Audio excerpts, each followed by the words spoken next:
నమస్తే, welcome to Telugu ANN Telugu news కి స్వాగతం. నా పేరు వరుణ్. కొడాలి నాని అరెస్టుకు రంగం సిద్ధం చేసినట్లు కూడా తెలుస్తుంది. కూటమి అధికారంలోకి వచ్చిన తర్వాత ఎవరైతే వైసీపీ నేతలు వాళ్ళ అధికారంలో ఉన్నప్పుడు కూడా నోరు పెగిల్చారో, నోరుని అదుపులో పెట్టుకోకుండా ఎవరైతే వైసీపీ నేతలు అందరూ కూడా ఏ విధంగా అయితే మాట్లాడారో వాళ్ళందరికీ కూటమి ప్రభుత్వం చుక్కలు చూపిస్తున్నట్లు కూడా తెలుస్తా ఉంది. దాదాపు కూడా కొంతమంది నేతలను కూడా అరెస్ట్ చేశారు, కొంతమంది కోర్టుల చుట్టూ తిరుగుతున్నారు, కొంతమంది ముందస్తు బెయిల్ కోసం సిద్ధమవుతున్నారు. సో ఒకటే కాదు, నాట్ ఓన్లీ వన్, ప్రతి ఒక్క దాని గురించి కూడా కూటమి ప్రభుత్వం పిన్ టు పిన్ అప్డేట్ ఇస్తానే ఉంది. అదేవిధంగా ఎవరిని ఎక్కడ ఎలా పెట్టాలో కూడా కూటమి ప్రభుత్వం పర్టికులర్ గా తెలుగుదేశం పార్టీ కూడా చూస్తున్నట్లు కూడా తెలుస్తా ఉంది.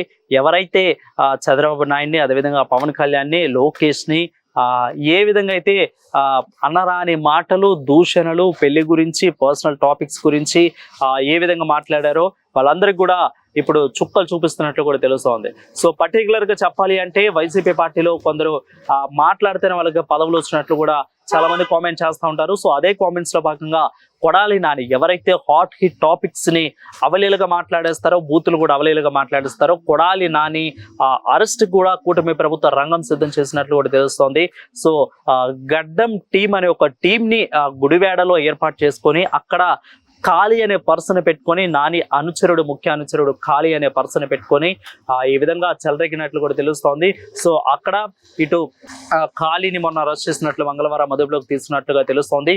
సో ఖాళీని అదుపులోకి తీసుకున్నారు. ఖాళీ ప్రతి ఒక్క కొంతమంది దగ్గరికి వెళ్ళిపోయి వాళ్ళ దగ్గర కమిషన్లు, అదేవిధంగా మిగిలిన కొంత వాటిని కూడా తీసుకుంటున్నట్లు కూడా తెలుస్తోంది. సో టీడీపీ ఆఫీస్ మీద, అదేవిధంగా కొంతమంది ఇళ్ల మీద, టీడీపీ ఇళ్ల మీద వాళ్ళ మీద దాడి చేసినట్లుగా ఈ యొక్క కేసును అయితే ఫైల్ చేయడం జరిగింది. సో ఇట్లన్నిట్లు కూడా దీని వెనక వాళ్ళ దగ్గరికి వెళ్ళి ఎవరైతే బాధితులు ఉన్నారో వాళ్ళ బాధితులను అడిగినప్పుడు ఖచ్చితంగా కొడాలి నాని హస్తం ఉందంటూ కూడా వాళ్ళైతే చెప్పారు. సో ఈ విధంగా కొడాలి నానిని కూడా అరెస్టుకు రంగం సిద్ధం చేసినట్లు కూడా తెలుస్తోంది.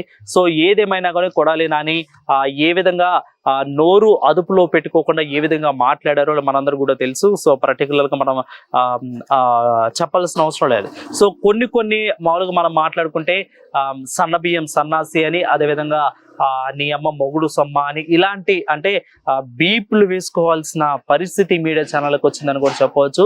సో ఈ విధంగా ఆ పరిస్థితిని తెచ్చిన కొడాలి నానికి కుటుంబ ప్రభుత్వం అతి త్వరలో కూడా చుక్కలు చూపిస్తున్నట్లు కూడా తెలుస్తోంది. ఆల్రెడీ బోరుగడ్డ అనిల్ కానీ మిగిలిన కొంతమంది నేతలందరూ కూడా జైల్లో ఏ విధంగా వాళ్ళని ఉంచి జైల్లో వాళ్ళని చూసారో కూడా మనందరికి కూడా తెలుసు. సో ఈ యొక్క నేపథ్యంలోనే ఇప్పుడు కొడాలి నానిని కూడా అరెస్ట్కి రంగం సిద్ధం చేసినట్లు కూడా తెలుస్తోంది. చూద్దాం ఇక కొడాలి నాని దీని మీద ముందస్తుగా బెయిల్కి వెళ్తారా, అదే విధంగా కోర్టులో ఆల్రెడీ కూడా ముందస్తు బెయిల్ కోసం ఆయన అప్పీల్ చేస్తే దాన్ని కోర్టు తిరస్కరించింది. సో ఈ విధంగా మళ్ళీ కొడాలి నానికి ఈ యొక్క విషయంలో అంటే కూటమి ప్రభుత్వం ఆల్రెడీ సిద్ధమైంది. ఏదో ఒక దాంట్లో వాళ్ళని ఖచ్చితంగా వాళ్ళకి చూపించాలి. ఏ విధైతే వాళ్ళు అన్నారో, ఏమైతే వాళ్ళు మాట్లాడారో వాళ్ళన్నిట్లు కూడా వాళ్ళకి ఖచ్చితంగా వాళ్ళని చూపించాలి, వాళ్ళని పరిచయాలి. ముందుగానే నారా లోకేష్ ఉన్నారు, చట్టబద్ధంగానే మేము వెళ్తాము, చట్టం చుట్టలా కాకుండా ఖచ్చితంగా చట్టబద్ధంగానే రెడ్ బుక్ ను అమలు చేస్తున్నట్టు కూడా చెప్పారు. సో ఈ విధంగానే కొడాలి నాని పేరు రెడ్ బుక్ లో ఉంది. దాన్ని కూడా అరెస్ట్ కూడా రంగం సిద్ధం చేసినట్టు కూడా తెలుస్తా ఉంది. సో ఈ విధంగా కొడాలి నాని అప్డేట్స్ మీ అందరూ కూడా కావాలి అనుకుంటే ఆల్రెడీ ఖాళీ జైల్లోనే ఉన్నారు. సో మొన్న ఆయన అరెస్ట్ చేశారు. జైల్లో ఖాళీని పెట్టిన తర్వాత ఆయన చెప్పకపోయినా కానీ బాధితులు ఎవరైతే ఉన్నారో వాళ్ళందరూ కూడా కొడాలి నాని దీని వెనుక ఉండి చేయించారంటూ కూడా బాధితులు చెప్పడం, ఇప్పుడు కొడాలి నానితో కూడా రంగం సిద్ధం చేసినట్లు కూడా తెలుస్తా ఉంది. సో ఇలాంటి మరిన్ని అప్డేట్స్ మీ అందరికీ కావాలనుకుంటే ఎప్పటికప్పుడు తెలుసు కదా, ఛానల్ని సబ్స్క్రైబ్ చేయండి. ANN Telugu analysis.